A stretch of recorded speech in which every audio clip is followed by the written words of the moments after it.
Hello everyone, and welcome back to the channel.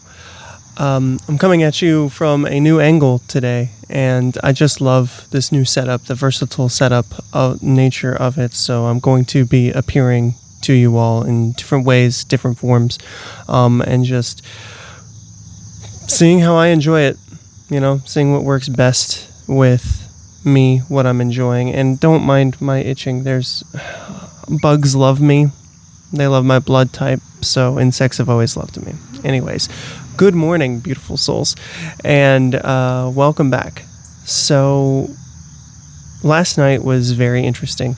I did a lot of content yesterday. For me, I did, and I just before I went to bed last night, I was decompressing, and then all of a sudden an entity appeared to me, and its name was Albion.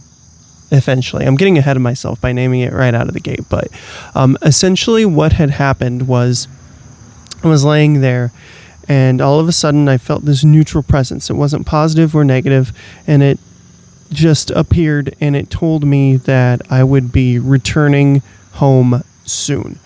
And so I thought to myself, like, what could that mean? And immediately what I saw in my mind's eye was the giant glowing ball of energy that I perceive as God, and my shard of light going back up into the hole.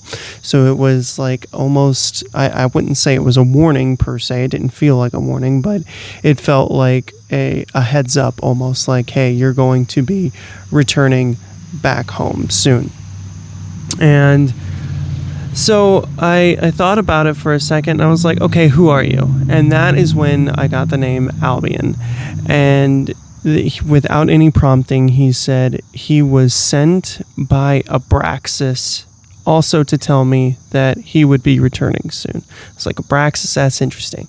And it was at this moment that I saw his form, and this is where a lot of people are going to be like, whoa, because he was basically a bipedal goat, and typically that means demonic, demon, traditionally in a lot of different religions. So he appears to me, and he's shorter than me. He has kind of grayish fur with darker patterns within the fur, and big bulging black eyes. And I'm like, okay. It didn't startle me, right? I've had so many encounters with entities in the past that it's very hard to rattle me in these instances. So I take a break from the communication once he tells me about Abraxas, and I just always do this. I always like to cross-reference, make sure I'm not just in some delusion. Now, the name Albion, number one, I could not find anything on, interestingly enough, but the name Abraxas is like a Gnostic god with the head of a chicken and the body of a snake. And his name in Greek, I believe, is a numerical palindrome, from what I understand, which is interesting because I see numerical palindromes all the time in my day. I see like 1331, 1221, 1111, 1001, etc., etc. So I see those a lot, and I just found that was interesting, that his name is like a numerical palindrome. So anyways, so I found that interesting about Abraxas and Albion, and so once I got all the information I needed, I reinitiated the connection, and it said, okay, Albion, first and foremost, I am connected to the true God of the universe, the true creator of this place. And I told him his name is Jesus Christ, and then I put my hand on his snout, and he didn't actually flinch or flee or anything, but it seemed slightly painful. And then I used the light of love and just funneled it into him.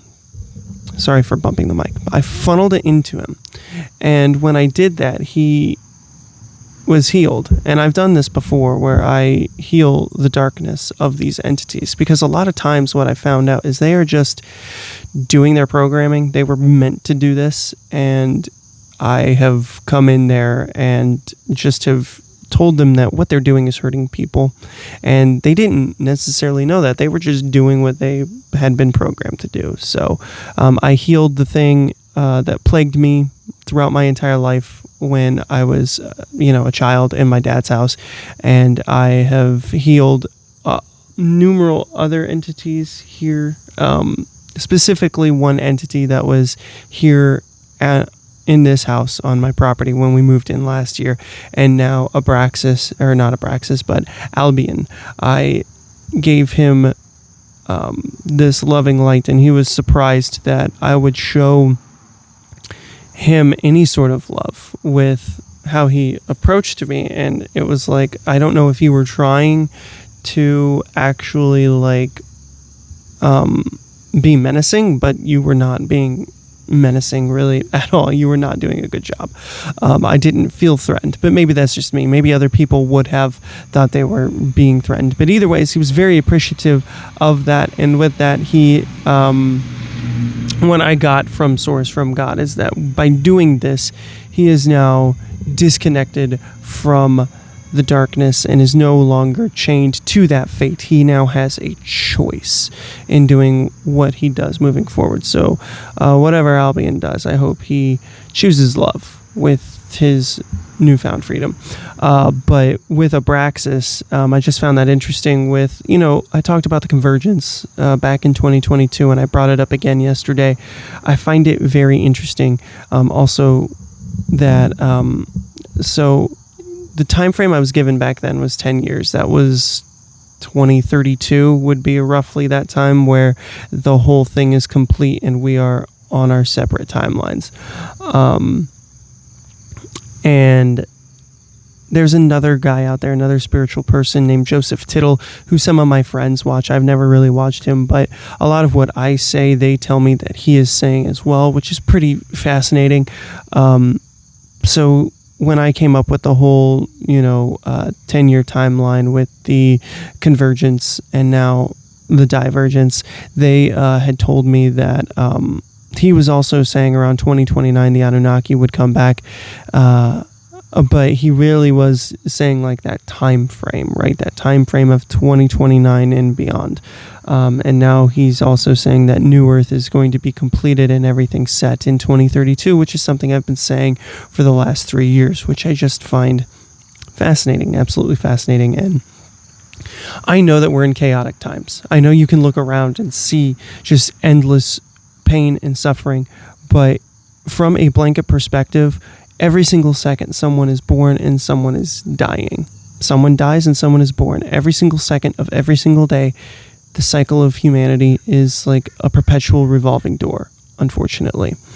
And I know a lot of people that do not have faith in God, but and really from that biblical, stringent heaven and hell outlook, yes, it can seem absolutely unfair. But with the spiritual research that I have done, I know that's not exactly the case. It's not just one life, you go to heaven, you go to hell. You are inevitably going to get back to God. And you can say I'm being deceived, you can say anything, but the main reason that I believe in spirituality and that I believe in the work of people such as Dolores Cannon is that healing has taken place. How can something that wants to dominate you and deceive you actually be able to heal you when that is exactly why we know that Jesus was God and Jesus was performing these miracles for the benefit of mankind? So you're telling me that other entities are coming here for the benefit of mankind, and we're finding other methods and unlocking these beautiful ways of thinking of each other as equals and just fellow humans, but it's not enough and we're being deceived and we're going to go to hell, even though that those people that are finding that message are finding healing as well. How is that a bad thing? How is that a bad thing? And it's not me trying to turn people away from God. In fact, I'm doing the exact opposite. The only thing I'm telling you to do is, number one, there's power in the name of Jesus Christ. Jesus Christ is probably the top guy to have come down and do what he did. He is the top spiritual teacher, the top ascended master, whatever you want to call him. He is the top dog. But number 2, there are other people to learn from him. And when he came down, he was the cheat code. That is what he did. He was the cheat code for us to just find the power, basically. So there's power in the name. We know that he existed. There is historical proof. You can look all around us and see everything from the Vatican and everything that the whole concept of the now what I would refer to the business aspect of the church has been corrupted and tainted. You're going to have megachurch people going down the wrong path because all they care about is money. That's all they care about.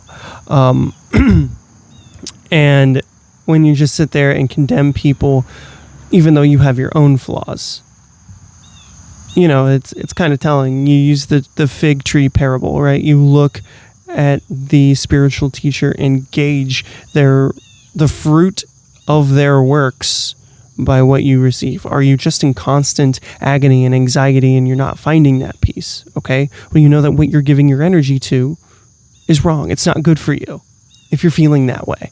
And then, 3, we're meant to have these issues, and we do have healing. These miracle healings happen with spirituality, and people are going to come on and say what they want to say. I always get into this point of the video where I try to rebuke people that still have yet to come into my comment section. Although the craziest comment I did receive is that I was part of someone's cult, some name I had never heard before, just because I talked about the rapture. But when you talk about like the splitting of timelines, that very much is like the rapture, because we're going to fall away from each other. We're no longer going to be in the vibration where we can interact with each other. It's going to be a complete separation. So really, I do see these parallels in what I refer to as the blanket spirituality, and also what I call Christianity. And I bring up Christianity a lot only because that is what I was raised in.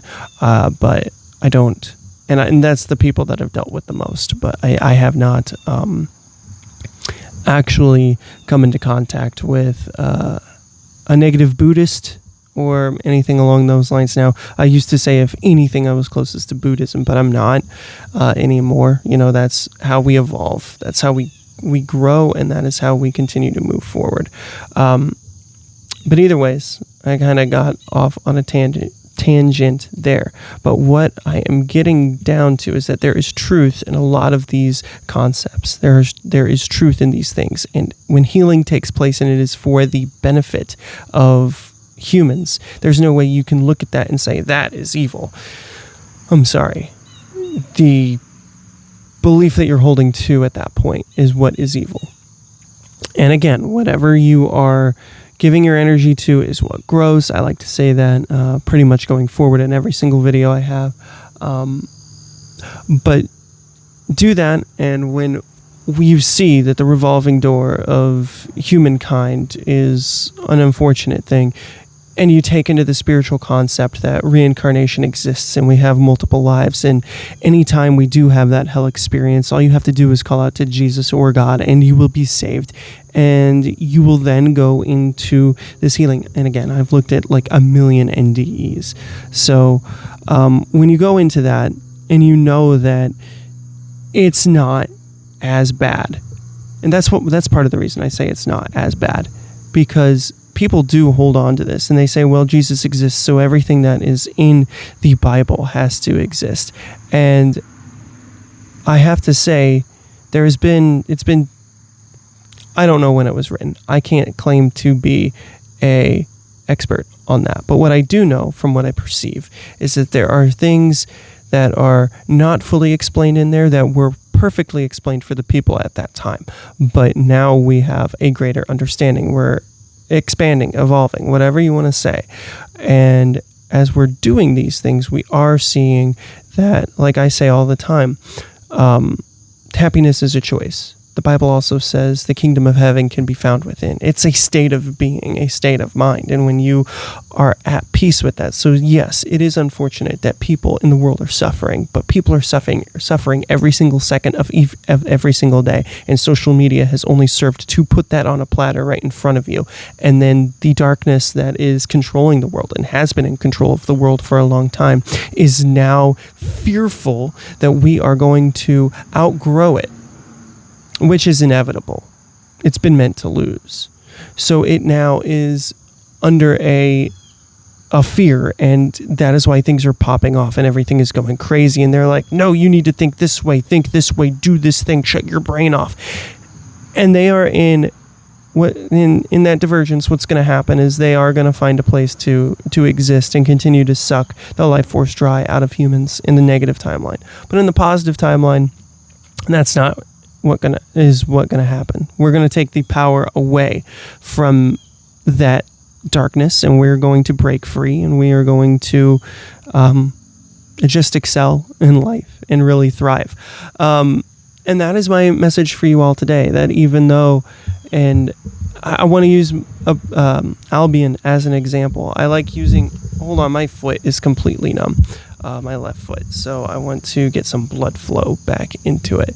But that is one thing that I like to do. I like to come on and I like to preach a message of peace, and then I also like to back that up, whether it be with the carjacking incident, whether it in me forgiving that guy and letting him actually have a shot at a decent life, or whether it's the entity that chose to really wreak havoc in my life and torment me as I was growing up in my formative years, and me actually connecting with it and telling it what it did was wrong, but in that moment actually funneling the light of love into it and healing it. And now it is gone from a completely negative entity to at the worst a neutral one, or whether it is Albion being sent by Abraxas to try to scare me for whatever reason, and me basically freeing Albion from Abraxas's clutches. It's quite interesting when you think about it. And that has to be terrifying to these entities. If I'm putting myself in their shoes, they're sending them to me for a reason, and then I am just effortlessly taking away their minion and turning their minion essentially against them. And that has to be terrifying to them, to know that someone out there has that power. But all of us have that power, and that power is love. Love and forgiveness, unconditional love. And once you have that power, and you know you have that power, and you choose to act upon that power, then the world becomes a better place. The world becomes a better place. So whether my channel never takes off, whether it does or not, there are people in this world that I have touched, and that is why I continue to make videos, just to try to talk about that, try to awaken people to that, and to stop bickering about things that you can't control, because every institution of mankind is designed to crumble. But under the infinite rule, underneath the rule of the infinite creator, we will thrive, we will survive, we will move on, and a new earth will present itself for us to inhabit. And that's all I have for you today, because there is hope. There always is hope, and this feels like a natural conclusion to the video. So with that being said, everyone, if you enjoyed what you heard here today, if you resonated with the message, or it spoke to you in any way, shape, or form, please consider liking, sharing with someone who you feel needs to hear this message, and as always, subscribing. It would mean a lot. By the way, we gained about 3 new subscribers yesterday, so thank you to everyone who is subscribing to the channel. There will be more shorts on my spiritual awakenings, and a lot of these videos will have shorts produced from them going forward. So everyone, again, from the bottom of my heart, thank you so much for supporting me and actually hearing me and believing in the message that I'm putting forward, and for every part that you do in the spreading of this light of love to everyone. So deeply, from the bottom of my heart, thank you so much. It means the world. And guys, until the next time, my name is Ken, and I'll see you then.